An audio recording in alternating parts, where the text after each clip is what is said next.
Miller, Pruett, pole day at Indy. Scott Dixon, the fastest man in 21 years, averages 232 miles an hour. Honda wins the pole. Ed Carpenter scares everybody a little bit and gets second. And Alexander Rossi pretty much shocks some people and gets the outside of the front row, although you picked him to win the pole.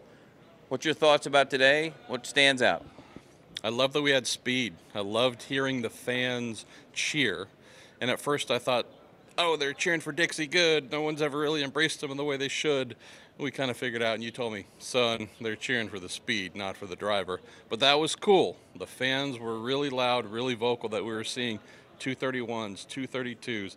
Dixie ends up again second fastest, at least in the last 22 years, to Ari Leyendijk's all-time record of 236.9. So that was cool. I don't think any of us, Robin, went into this day thinking we were going to be talking about a modern era speed record, not the all-time, but that wasn't even on my radar. How about you?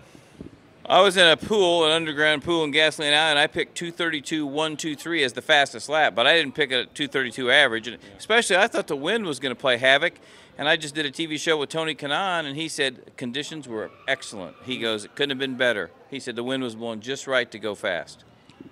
And there are certain people who are okay with dealing with cars that are moving around at that speed. So when you get that wind going, I mean, they're all brave. Right. Every single driver going out there is brave. But there's kind of a private label brave. And that's the Kanaans, that's the Dixons, Fernando Alonso we saw today, Ed Carpenter, Jack Harvey kissed the wall. He white-walled his right rear.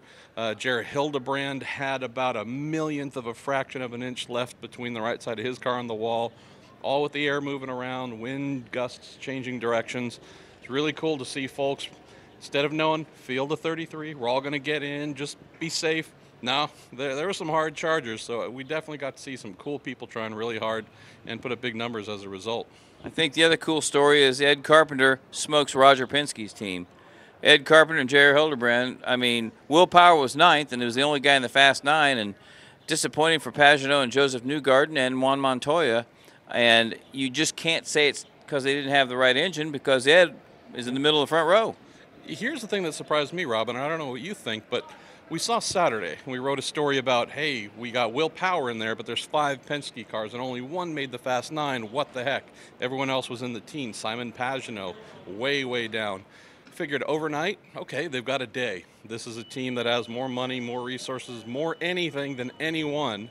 They're going to go just absolutely crazy over the next 24 hours, come back for qualifying, have some solutions, and nothing. I mean, they didn't do worse, but they didn't do any better. That, to me, was the big surprise. But it will be fun on race day watching those 3 guys come from where they're coming from, and Will Power, because don't overcount those guys. Well, I guess those 5 guys. But I just think the other thing was Ryan Hunter-Reay, it was the quickest of the day and was 4th quickest overall. So instead of starting on the inside of row 2, he starts on the inside of row 4.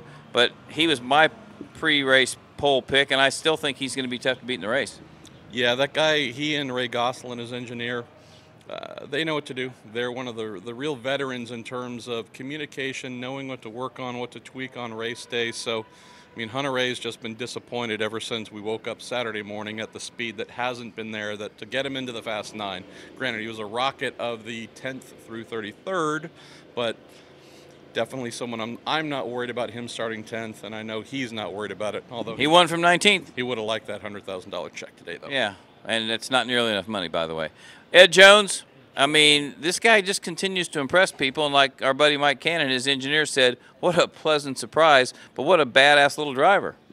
I was watching him qualify with a very senior, powerful person at another team who said he didn't know much about Ed. And I don't think they're going to be able to say that for too much longer. Give him to the end of the year.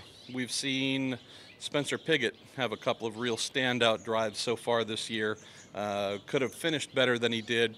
With Ed, this is a kid who started off with top 10s, running hard, and he's just been smart. He's doing everything you really want to see in a rookie. Being impressive but not scary. He's not throwing the thing into the wall. And coming out when he should, and being fast at Indy. We know the coin cars here are fast. And I'll mention one other quick thing. I had a senior member from another very powerful team say, I'm sick and tired of you guys in the media talking about poor Dale Coyne, little Dale Coyne. They're just this little country bumpkin team. And he said he wasn't talking about the money side. He was saying, you guys need to give them more credit. Look at the engineers they've hired. Look at the drivers they've hired. Look at all the things they've put in motion to be better than they've ever been. So, again, Dale is not spending anything like the other teams, but his whole point was, give them respect. Don't do the little pat them on the head. Oh, look, they had a nice day. These guys are going hard, and we're seeing the results. Yeah, but I don't think I think the little Dale Coyne story, it's still a good story for television, but I think we pretty much know. All right, speaking of Dale Coyne, Sebastian Bourdais had one surgery to repair his pelvis and his hip, and he's probably going to be here for 8 or 9 days. You texted him. Sounds like he's in pretty good spirits. Seems to be doing well as you can. Said a lot of drivers come by to say hello, check in on him. Scott Dixon, one of the first things he said when he came in for the poll conference was talk about Seb. He went to go see him this morning. So said he thought he might have been the one to break the record. Yeah. Dix was fully convinced, and I think most of us were, that if that car had held on and Seb was here today, Dixie would be sitting next to Sebastian as P2 and pole run. But yeah, it looks like he's in good spirits. It was a crazy hit. Everyone saw that. The damage that he incurred, really minor compared to the ferocity of that hit, but he'll be back. The thing about Seb, he has negative body fat. I mean, the guy is a fitness freak, trains constantly, eats like a bird, like we hear off in the corner. So in terms of being in the proper health to come back from an injury, this guy's going to be recovering pretty quickly. No doubt about it. 100G hit, like you wrote in your little editorial today, which is good, about hats off to Dallara. I mean, the intrusion panels they put in after J.R. Hildebrand. I think even Derek Walker was on the cutting edge of helping get this car better. And the safer wall, which Tony George invented, not NASCAR, folks. The Hans device, Bob Hubbard and the boys. All those things helped Seb. Yes, he got hurt, but it could have been so much worse. And I think that was one of the greatest displays of how far we've come in so many years with these cars. All right, last but not least, Fernando Alonso. I don't care if he's got on the best team, and I don't care that his teammates, he had 3 or 4 guys in the top 9 with him. This guy had never been on an oval since May the 3rd. He's a 2-time Formula One champion, and Nigel Mansell did a hell of a job, there's no doubt about it. But he got to run Phoenix first, he got to have 2 test sessions. This guy is unbelievable, and I didn't think he had a chance to win the race before this month started, and Mario Andretti said today, that guy's got a chance to win this race.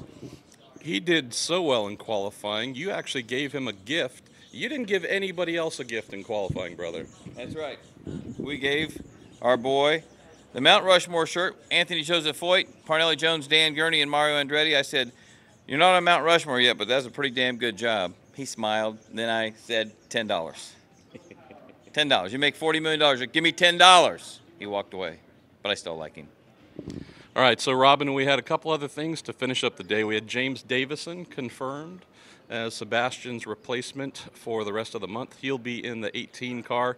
Don't think they're going to get it out in time for tomorrow, Monday. Final practice might be a special dispensation thing on Tuesday or Wednesday. How do you feel about that? I know there are a couple people that I spoke to on pit lane a little bumpy about exceptions to the rule. I wish, nothing against James Davison. He's a good driver. He's done a good job here. I just wish it would have been Steph Wilson, because it's Steph Wilson's generosity that made it possible for Fernando Alonso to be here. And I wish he'd had some money to get that right. I think James came up with a nice sponsor, so good for him. That's the way it is. And Dale rode off a car. Seb rode off a car, so they probably need the money. But, he knows his way around here. He's had some impressive runs. Let's close on surprises. We're going to save race predictions and all that stuff for next week. Surprises. Mine? Oriol Servia, huh? Old man, the second most popular Spaniard in the field, boys and girls.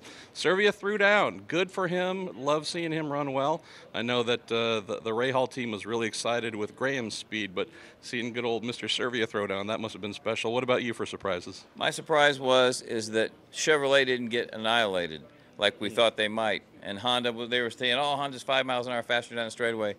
Ed Carpenter was only 1 mile an hour slower at the end of both the end of the straightaways here, and I think you know, obviously Ed got his car working, and Chevrolet's done a good job. We don't know about the race. I mean, it could be a Honda. I mean, Honda had a great day qualifying, but it's closer than I think anybody thought. All right, first week of the 101st Indy 500 is in the books. I'm Robin Miller.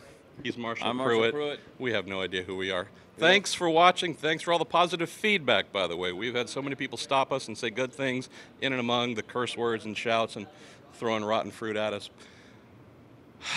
Let's go to bed. All right. See you next week. Hold on, not you and I. No. I'm God, no.